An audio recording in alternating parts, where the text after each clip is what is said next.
Você acredita que alguma coisa pode ficar escondida diante dos olhos de Deus? No vídeo de hoje eu trago um relato e um testemunho que realmente impactou e deixou muitas pessoas de cabelo em pé. Então veja comigo esse vídeo até o final, logo após a vinheta.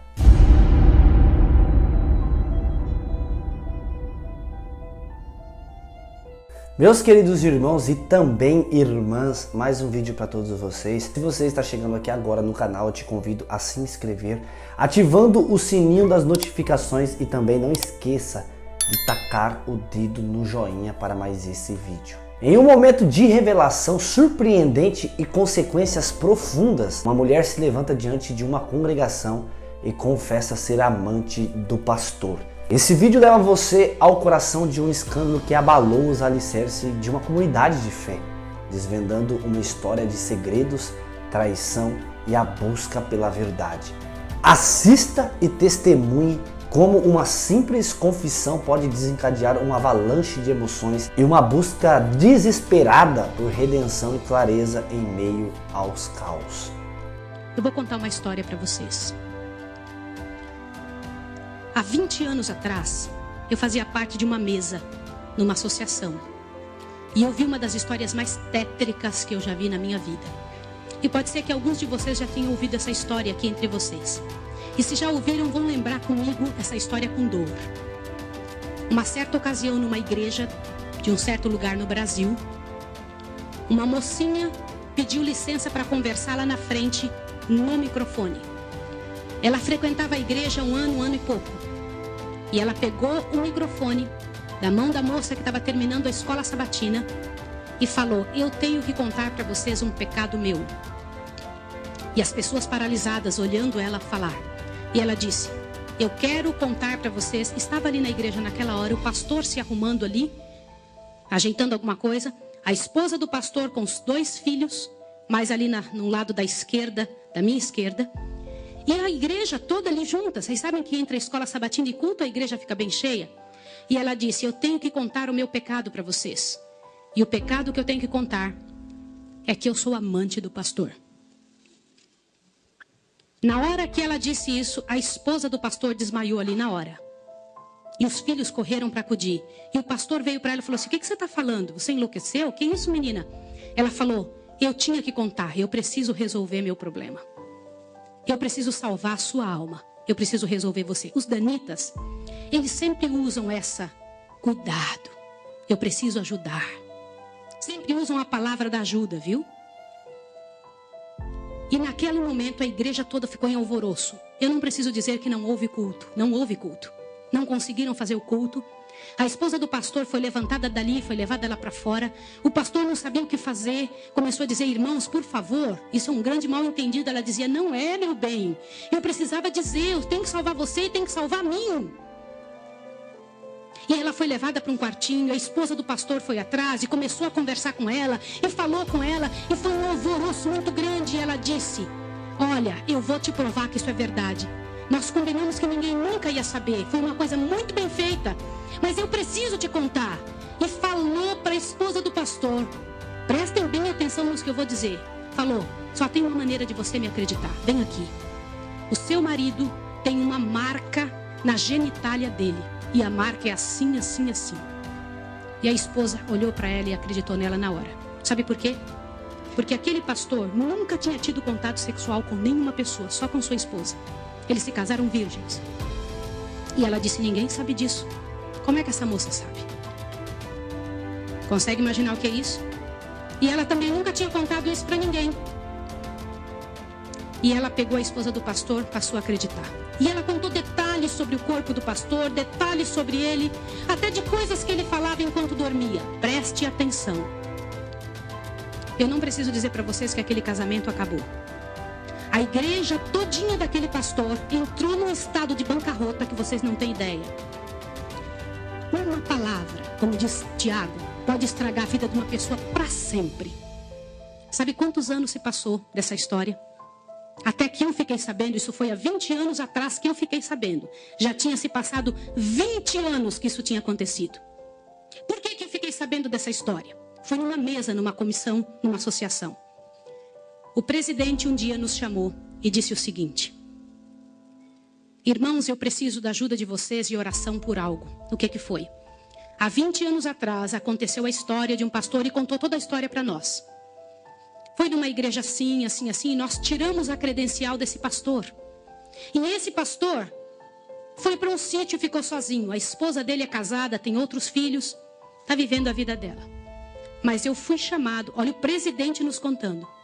Eu fui chamado há alguns dias na casa de uma senhora com os cabelos todos brancos morrendo de câncer. E essa mulher morrendo de câncer pediu muito para falar com um pastor, mas tinha que ser o presidente da igreja adventista. E eu fui até lá porque eu sou o presidente. Quando eu cheguei lá, a mulher me contou que ela tinha sido a moça que tinha falado aquilo do pastor. A amante, a suposta amante do pastor.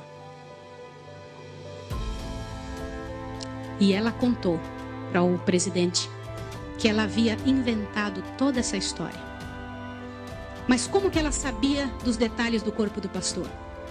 Na ocasião em que ela tinha se apaixonado pelo pastor, ela trabalhava como faxineira dentro do hospital. E o pastor foi internado, prestem atenção, internado para uma cirurgia de apêndice e passou muito mal. E ela era amiga de uma enfermeira. E entrou dentro do quarto junto com a enfermeira, destampou o corpo do pastor e olhou o corpo do pastor todo, durante o tempo em que o pastor estava dentro do hospital em coma. E quando o pastor falava algumas coisas, ela ouviu o que o pastor falou e ela olhou os detalhes do corpo do pastor e guardou. Satanás plantou na cabeça dela 1 ano e ela formulou e acabou com a vida do pastor. E o presidente pegou uma credencial, foi lá no sítiozinho onde o pastor o coitado daquele pastor, o caluniado, estava. E ele chegou para ele e falou, junto com uma comitiva dos irmãos: pastor, eu vim aqui te entregar a sua credencial de novo, nós descobrimos que era mentira. Sabe qual foi a resposta do pastor, irmão? O pastor disse assim: vocês me devolvem minha família e meus filhos também? Vocês me devolvem minha reputação? Se vocês não devolverem junto, eu prefiro ficar aqui. E esse pastor, uns dias atrás, eu soube que ele morreu lá naquele lugar. Quem foi a assassina daquele pastor? Não foi só aquela mulher, foram todos que falaram junto. Porque, gente, quando acontece um inferno desse, uma multidão de gente sofre, uma multidão de gente machuca, fica machucado. Meus irmãos, vocês me perdoem ter que falar sobre isso, mas é verdade. Existem muitos lugares que eu tenho muito medo de pregar, mas eu vou igual se me chamam. Porque eu vou falar uma coisa para vocês. Ontem à noite eu comentei que a vida de quem prega essas verdades é altamente prejudicada. Uma coisa desse tamanho é passada de boca em boca, de forma que apareça o inferno no final. Será que existem danitas no nosso meio? O céu é um lugar tão fabuloso. Não vale a pena, meus irmãos. Não vale a pena. Deus tem mais para a nossa vida. Tem mais coisas para ocupar a nossa mente, para fazer parte do nosso vocabulário, para nós pensarmos a respeito das pessoas. Vamos fazer um exercício? Pense bem da pessoa que mais mal você sabe dela. Imagine isso agora. Sabe o que vai acontecer com você? Teu coração vai se encher de paz.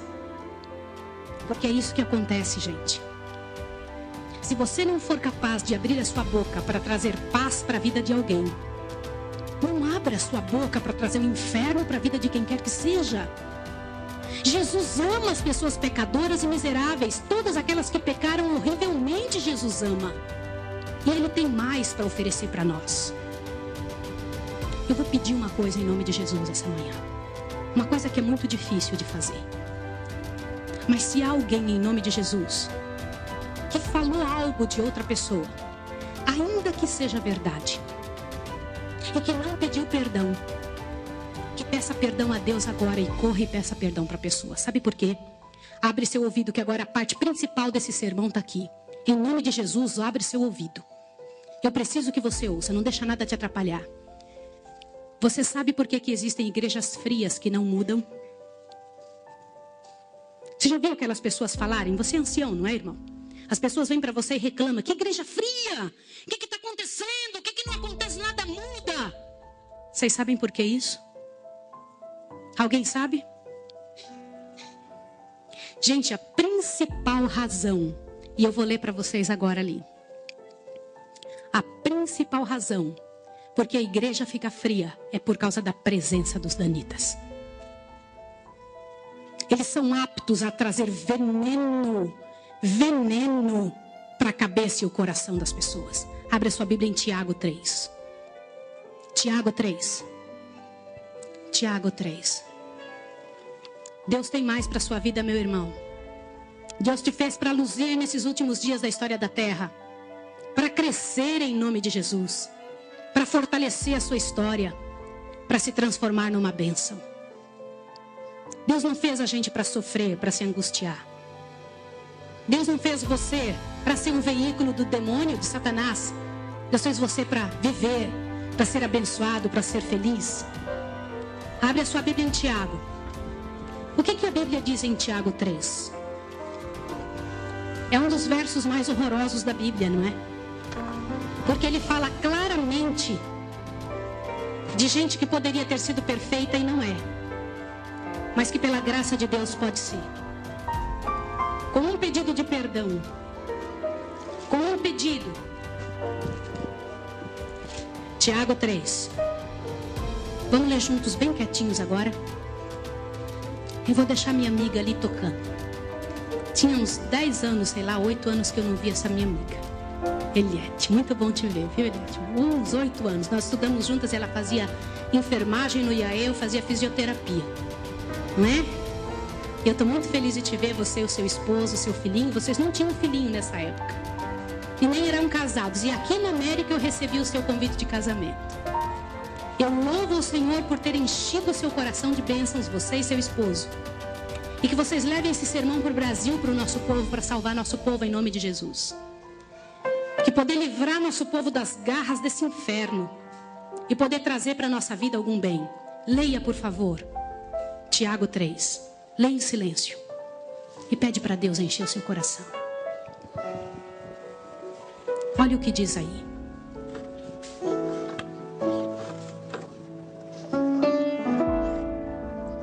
Meus irmãos, aqui na Bíblia diz que quem se acha juiz dos outros vai receber um juízo mais severo.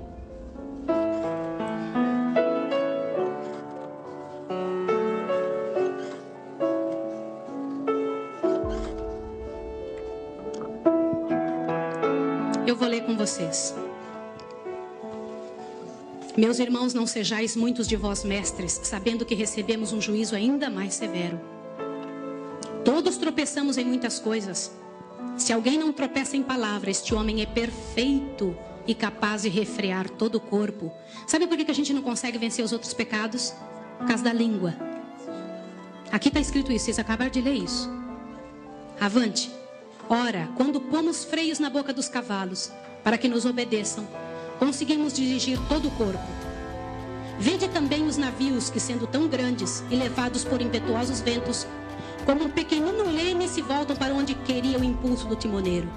Assim também a língua é um pequeno membro e se gaba de grandes coisas. Vede quão grande bosque tão pequeno fogo incendeia. A língua também é fogo, mundo de iniquidade situada entre nossos membros. Ela contamina todo o corpo, inflama o curso da natureza e é por sua vez inflamada por quem? Pelo inferno. Irmãos, em nome de Jesus, quando algum irmão vier falar mal de quem quer que seja, ainda que você saiba que é verdade, ore com essa pessoa. Peça por ela, peça por você. Porque não só Satanás está usando aquela pessoa, mas está tentando encontrar em você um meio de te acabar com a sua história e te levar a ser um danita também. A diferença, em nome de Deus, para quem se entrega. Vocês sabem, quando a gente tem 20 anos de idade, a gente se preocupa com o que os outros pensam a respeito da gente. Quando a gente tem 40, a gente não se importa com o que os outros pensam a respeito da gente. Mas quando a gente tem 60 anos, a gente descobre que as pessoas nunca pensaram em nós de verdade.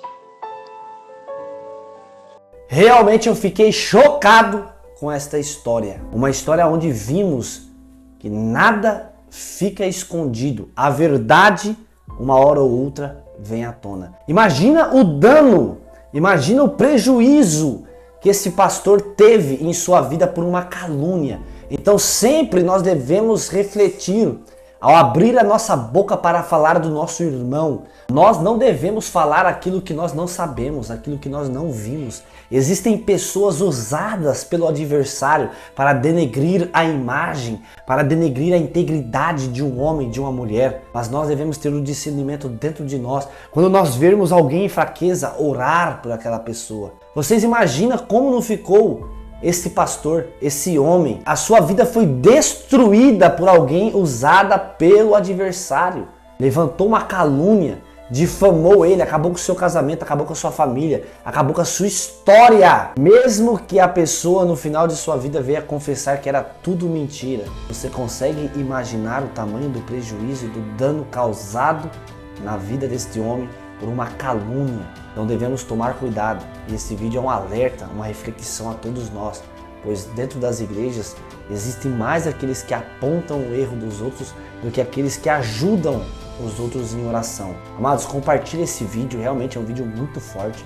Inscreva-se aqui no canal, deixe o joinha, deixe o teu comentário a respeito do que você viu aqui neste vídeo. Deus abençoe você, fique com Deus e até o próximo vídeo, se Deus quiser.